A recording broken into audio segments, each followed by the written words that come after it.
Hej Nina, jeg vil i den her video snakke om oxidation af alkoholer. Jeg beklager på forhånd over lydkvalitet. Jeg vil nu snakke om alkoholers oxidation. Når man taler om alkoholer, findes der primært tre slags. Den primære, som du kan se her, den sekundære og den tertiære alkohol. Måden man kan kende forskel på den primære, sekundære og tertiære alkohol er ved at kigge på den funktionelle OH-gruppen her. En primær alkohol kan højst være bundet til et andet C2, det vil sige kulstof. En primær alkohol har to hydrogenatomer, som den kan give ud af og lave en dobbeltbinding på sit oxygen, og på den måde blive til en aldehyd, som du kan se her. I denne proces smider den samtidig to hydrogener, både et fra det atom, hvor oxygen sidder fast, og selvfølgelig et hydrogen, som den har siddet fast på foruden eller den forrige OH-gruppe. Udover at den kan blive til en aldehyd, kan den også oxideres videre til en carbonsyre. Grund til at den kan det skyldes, at den har endnu et hydrogen i overskud for enden af kæden, og på det samme carbonatom, hvor der er en dobbeltbinding til oxygen.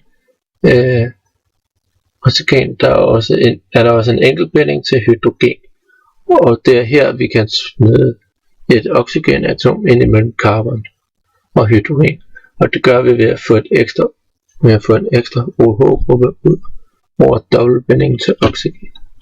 Det kan du se her.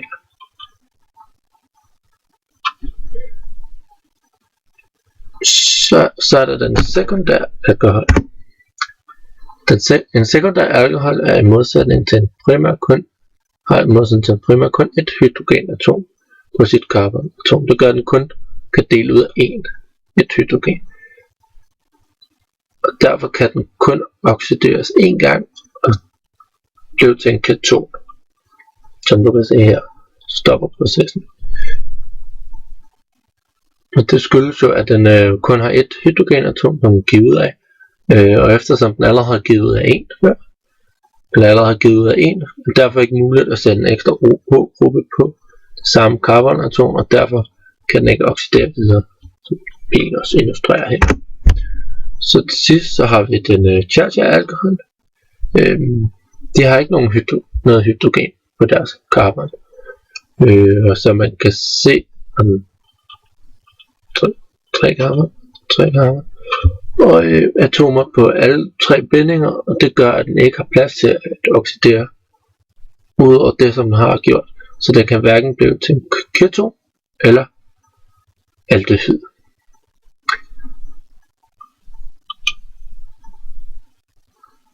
Vi kan se fra primær alkohol til aldehyd, og fra aldehyd til carbonoxyre regner man i redox, det vil sige oxidationstal. Men det gør man ikke, når man går fra alkohol til aldehyd og senere til carbonsyre. Der regner man i stedet oxidationstal, hvilket gør det meget lettere. Alkoholen den har til 2+, aldehyden regner man så med oxidationstal 4+, og carbonsyre 6+. Det vil sige 2+, 4+, og 6+.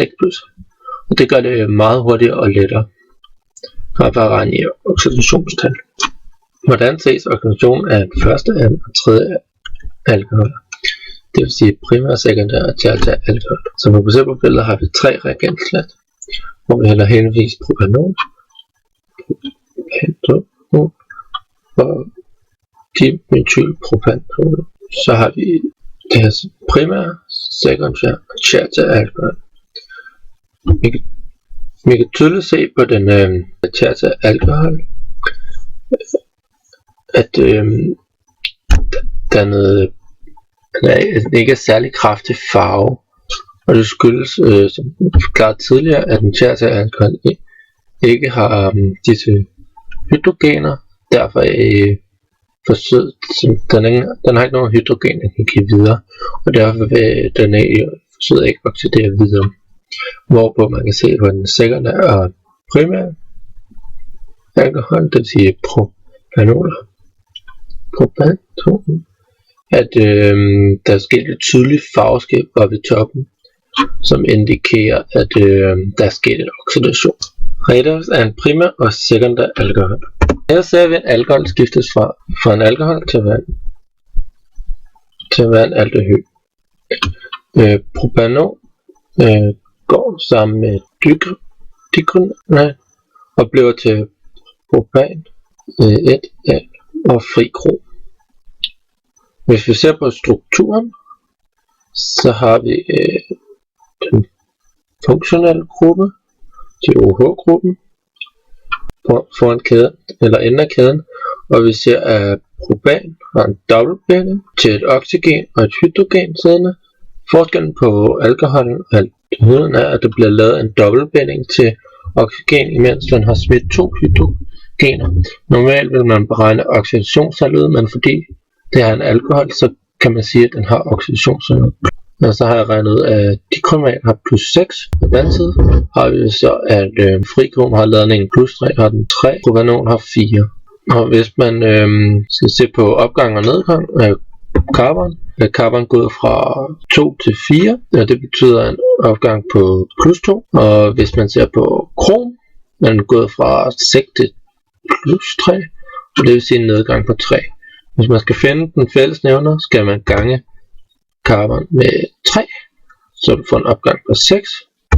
Og vi skal gange krom med 2, så vi får en nedgang på 6.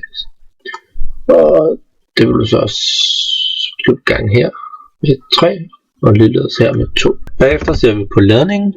På venstre side af pilen har vi dikromat, ladning på minus 2. På højre side har vi dikrom, som har en ladning på 2. Det vil sige alt ladning på 6. Det vil sige, den har 2 per ladning. Eller 2 gange 3, det er 6. Det vil sige, at vi mangler en ladning på plus 8 til venstre side. Derfor for at komme fra minus 2 til plus 1. Derfor tilføjer vi en ladning på plus 8. Det gør vi ved at tilføje 8 positive hydrogener. Og derfor er dikromat ladning afstand. Bagefter kigger vi på, hvor meget ilt der er. Vi starter ud med at se på propanol, som har 1 atom ilt per propanol. Men vi har 3 af dem, så derfor bliver det 3 iltatomer. 3 iltatomer, hvor vores dikromat har 7 atomer. På højre side har vi 1 atom per ilt,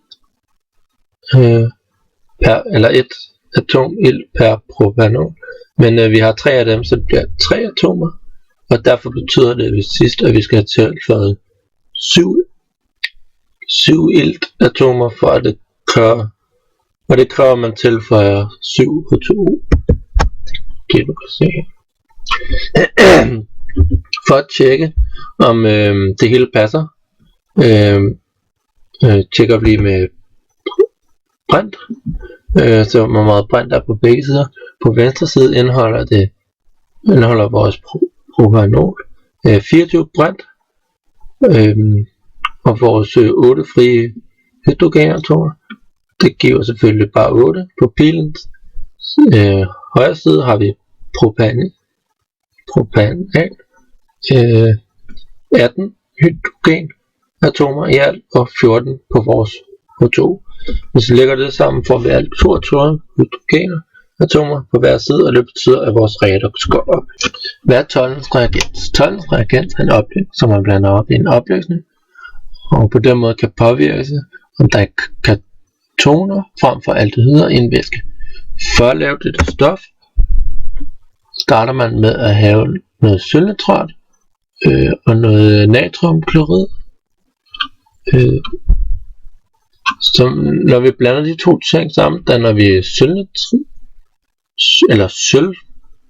svovlid og natriumnitrat og selvfølgelig vand. Det her sølvnitrat tager vi så videre hælder op i en opløsning af ammoniak, natrium og noget vand, giver en kompleksdannelse, danner noget natrium. Vi kan se, at det er en aldehyd, da aldehyden kan gå videre til en carbonsyre, da komplekset bliver brudt op, og sølvet går ud og danner sig det der sølvspejl, som vi kan se. Hvad er fælingsvæske? Fælingsvæske er en basisk opbygning, som man blander, og som man kan bruge til at påvise, om der er aldehyder frem for ketoner i en væske. Fælingsvæske består af 2 komponenter, som vi ser. Vi starter med fæling 1, fæling 2 og fælingsvæske, som blandes sammen med fæling 3. Når man så får fælingsvæsken, 1 består af kobbersulfat, fæling 2 består af tetrat, som så bliver dannet og dannes den her fælingsvæske. Hvis man kigger godt på billedet, kan man se, at det bliver dannet dybt blåmørk farve, og det er en typisk ting for en kompleks, som man kan se dybe farver i den. Måden man kan se den reagens reagerer på er aldehyden, vores aldehyd, som så, når den er kompleks, bliver brudt op, tager den kobber og noget hydroxid, og så reagerer den og bliver til et carbonsyre. Og det her kobbersulfat, altså det røde farve, som I kan se her, som er tungt opløseligt ifølge tabel 8, og danner derfor bundfald, som man også kan se, og derfor kan bevise, at der er aldehyd. Hvis det var en keton, ville der ikke danne det der røde bundfald, og dog sker det i visse tilfælde, at ketoner bliver opløst i en fælingsvæske, men det generelt sker ikke. Men som tommelfingerregel sker det ikke. Hvordan skilles aldehyder fra ketoner? Som man kan se, sidder aldehyd på en carbonkæde med et hydrogen og et dobbeltbinderoxidation. Ser man på en keton, kan man se, at hydrogenet, som før sad her, det bliver skiftet ud med et R. Det der er mærke for, at kæden fortsætter, og derfor forskellen mellem aldehyd og keton er oxygenet sidder midt i kæden her, midt i kæden mellem 2 længere kæder, hvor aldehyden sidder ude i siden. Det er det, der så skaber forskel. Tak for din opmærksomhed, og god jul. Beklager lydkvalitet.